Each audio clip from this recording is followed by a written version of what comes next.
Yes, hello everybody, this is Ray from Raysunited, and I'm back, people. I'm back. You can see the angle has changed, a bit of steering wheel, but listen, I thought when I put it on the side, it seems a little bit different. So let's do this. Anyway, smash the like button, smash the subscriber button, become a member, and let's watch the channel grow, of course, and share the content. Very important. Now, Pi Network, a project with potential, but now the but is always there. We're going to talk about all the potentials, and then the buts will be following intermittently. But all in all, or however, all in all, we will see how it goes. And you can also smash that like button, put your comments in the live section as and when you're watching this premiere, or if you're watching a replay, put it in the comment section. Anyway, we'll talk about so many things, and listen, just smash the like button, and when I come back, he's on.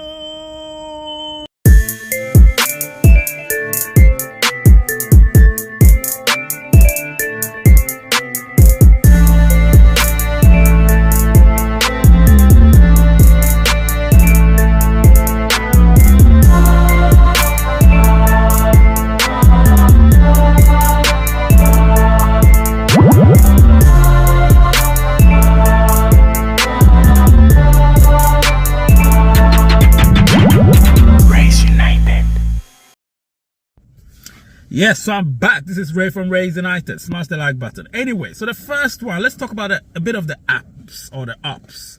So let me give you a bit of a background or comparison. So recently I've been having this direct communication with the ICE team or the ICE core team.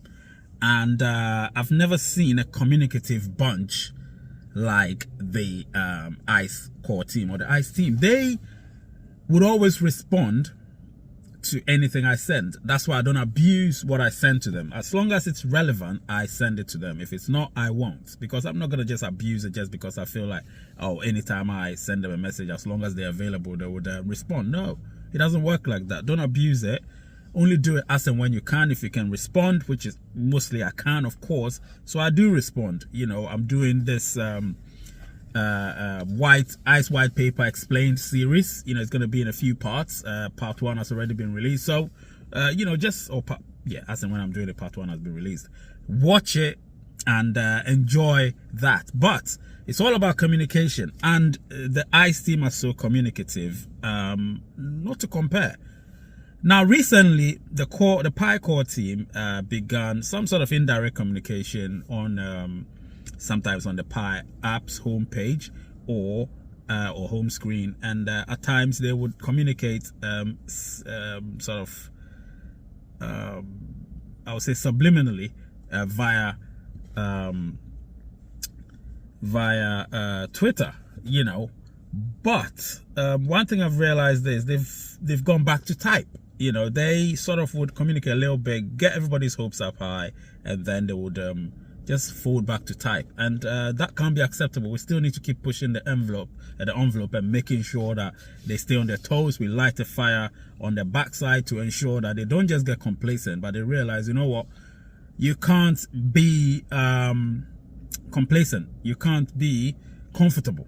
Do you understand what I'm saying? And I look at the ICE team once again. They're very on their toes the whole time, you know, the whole time, trying to get everybody on their toes, trying to get everybody to mind, because if you don't mind, you're going to lose it. With Pi, people can just disappear and come back. People can say, I've deleted the app. Come on, you know. But anyway, we'll talk about those people who've deleted the app. We'll talk about them later.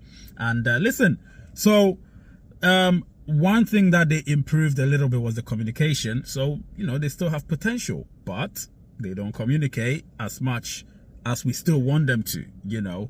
I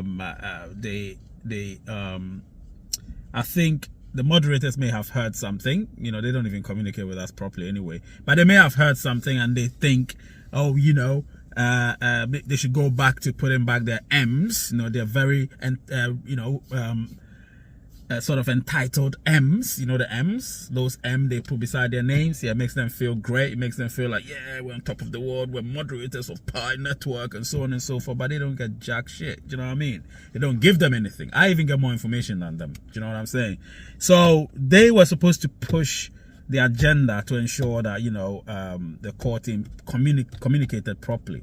They're still not communicating as I want them to, but let's see how you know, that one goes, because they began communicating with us, but it's gone very, very slow. They obviously began communicating slowly. They wanted people to, you know, stay on their side, because the threat of ICE is here. You know, ICE Network is a threat. And I would say the way ICE Network are doing things,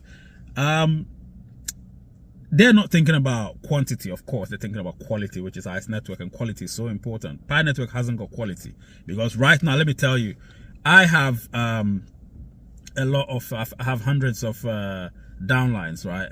Referrals.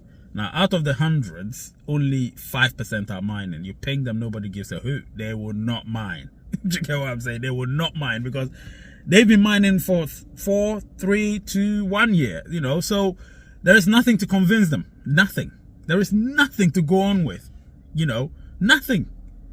And so because of that, these people have just given up. 95% of, it used to be 75% of them, no, actually 60% not mining. And then it went up to 65%. Now it's 95% not mining. So, and can you imagine, I'm a content creator, and if I can convince them to mine, come on, that's hard. So it's quantity. There is no quality. But I look at ICE, on the other hand, I have hundreds of people, and 75% are mining. 75% are mining and climbing. Not even going down, climbing. Do you understand what I'm saying? So they have potential, a project with potential, but they need to keep communicating. The next bit, which I'll talk about, is obviously the KYC part. So what they've done, which I think is also probably getting better at the moment, is the fact that the KYC thing is beginning to improve, albeit still slow. Everything is slow with Pi Network. I don't know why. The KYCs obviously have resumed, albeit with the pioneers who have their KYCs under review. So they have been asked to go through another process, but I think it's a much quicker process to ensure that, you know, they might be giving reasons why they've not been KYC'd, or reasons why they've been under review for a long time. And then if they do go through it, they would either get approved or turned down for them to go and reapply for the KYC verification. Now, what I'm going to do, I have a friend at work who I'm going to check. He's still under review. He's been under review for a year now. I'm going to check to see if he has that facility to be able to go through it. And if he does go through that procedure, then obviously I'll let you know during one of my live shows. So KYC definitely seems to be one of the issues, and I don't think it should be. I think it should be a no-brainer. It should be a bread and butter where you just go and do it, you know, rather than it being a bit of an issue. So we need to try and sort that out. The core team definitely need to try and sort that out. We need to push them to get them to sort it out. We can't just sit on our laurels and get people on social media trying to say, oh yeah, the core team are doing their best. I know this group, they're always 100% positive. They see nothing wrong with the core team's approach. Everything they're doing is excellent. They're gods. They have to worship them, and they have to make sure. No, you can't do that. They're not gods. They're human beings. Human beings with flaws. So if you believe they've made a mistake, or they're making mistakes, point them out. Because listen, I've been having communications with the ICE team, as you know, and we are able to communicate with them, and ideas are shared. And that's what they need to do. They need to let people's ideas be recognized. Even if it's not referenced, it can still be used to improve the network. But they're not doing that. They think whatever they say, whatever they do is final. So as a result, I think it's, you know, autocratic. You know, at the end of the day, they couldn't have built Pi Network without us. So they need to listen. They need to pay attention. Even if they don't take most of what we say, they should listen, because most of the people on Pi Network are also crypto enthusiasts, or people with expertise in cryptocurrency and the blockchain as well, and even Web3. So they need to pay attention to those people and take heed with that. Now, the next thing I want to talk about is obviously a question, or you know, what could they do, or what they could do to bring back the dropouts. And when I say the dropouts, I mean people who have deleted their apps or have just decided they're not going to mine anymore. There are a few things they can do. They can look at ICE Network's model. Now, ICE Network's model is like, if you don't mine for a certain period of time, even if you don't mine after 24 hours, slowly but surely, the accumulated ICE will start to be slashed slowly but surely at the rate at which your people are mining. So if they're mining and you have maybe 50 ICE per hour, then it will start reducing by 50 ICE, depending on how many people are mining at that particular moment. So you're gonna get that on ICE. So people are beginning to be on their toes. I can see that the number of people mining in my micro community has increased to almost 80%. It went from 70%, and when I checked, it was 75% approximately. It's almost 80% as I speak. So it's working. And if they do it that way, if you don't mine after a certain period of time, obviously you could lose almost everything, or you could get your account blocked, and then you can only resurrect your account once, and that's on ICE Network. So they can inculcate something like that, the core team, they can do that, not precisely that, but they could find another avenue to ensure that these dropouts would see the seriousness of the project. Now, how can they see the seriousness of the project? They can see that when they realize that the core team are back to the table communicating properly, having somebody who can communicate with the masses, and that should help, because like I said, if they don't communicate, people are going to drop out in the numbers, and quality over quantity, as we say. But at the end of the day, what you don't want is people to get disgruntled and fed up, because eventually you start losing the very great individuals or group of people who have helped build this Pi ecosystem. Do you know what I mean? So I believe they should do something about that. They should do that so all the dropouts could reinstate themselves. There's another thing they can do, obviously. They can maybe have some incentives, incentivize certain things. And I know there are a lot of incentives, such as, if you mine, you get such and such. If you invite so many people, you get such and such. If you lock up certain amounts, you get such and such. And if you're a node, you get such and such. But they should try and find other avenues. We've got the, obviously, enclosed network where people can buy and sell stuff with their Pi, and obviously pay for goods and services with their Pi. So there are all those things that they can do. However, that's not enough, because a lot of pioneers don't see that as necessary. So what could they do? Try and give a roadmap. The roadmap I've been talking about is so important.